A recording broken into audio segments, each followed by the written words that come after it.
There's something very, very addictive. If these computer games that kids play on their computer and on the cell phones are addictive, well, the internet is just as, if not much more addictive.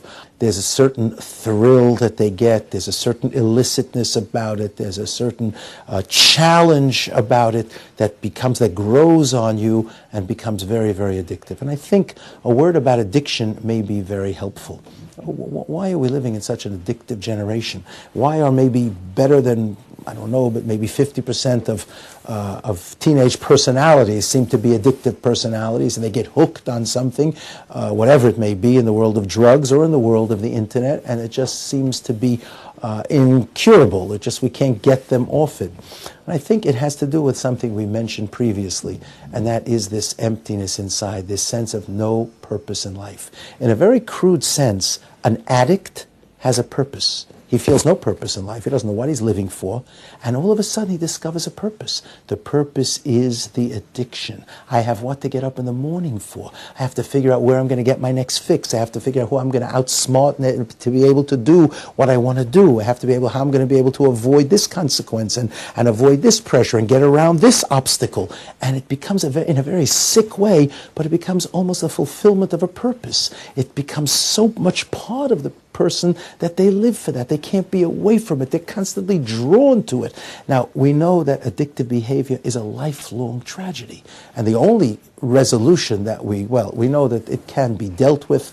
The philosophy of addiction today is that nobody recovers from a serious addiction. It's only that they live a life in the process of recovery, and that has to start early on. And when it starts very early, or when we sometimes even prevent it from becoming addictive behavior, we can save our children from lifetimes of misery. So I think that this is an aspect of it that also has to be aware of. Drugs are destroying our society in their addictive nature. But the internet is maybe equally as addictive and has the potential to destroy the lives of our children. Often, our children have nobody to tell. They're afraid that their parents will overreact. They'll throw the computer out the window.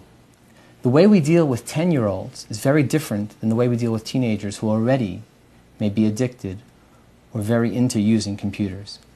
If we throw the computer out the window with a teenager who's already using the computer hours a day, they will go underground.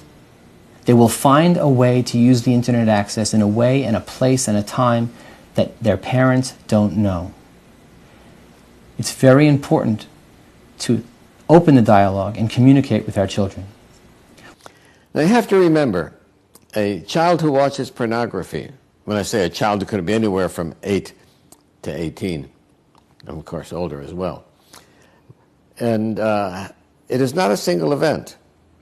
A youngster who gets interested in pornography very often follows it up with repeated viewings, either at his own home or at the library or at a friend's house. And it's time that we get over the denial that this would not happen to our children. It can happen anywhere, and it can happen in the finest families. You know, you imagine teenage kids right now, they're in their communication, they're doing things, they're watching things, but we look forward to them getting married and having a family and stabilizing their lives. But when you get into these habits, then it becomes part of your marriage. How many marriages were broken up because in the front of the spouse, except with a little click of a mouse when they walk into the room, they've been carrying on all kinds of other things because they've been doing it for so many years that they can't get out of it. You know, marriages, people get older, spouses age. The contacts on the internet always remain the same age. It's just like the girls on the street remain the same age. The dangers are always there, and they're oftentimes more exciting than what we have at home. So if we allow our children to develop this type of addictive behavior, it's just the same as smoking. People start smoking in their teenage years, they're doomed, because to break that nicotine addiction is very, very difficult. Well, to break the internet addiction is also very difficult, and we could not only ruin the teenage years of our children, but doom their lives, their spouses, their families, and their children to a life of misery if we don't do something about these things early on.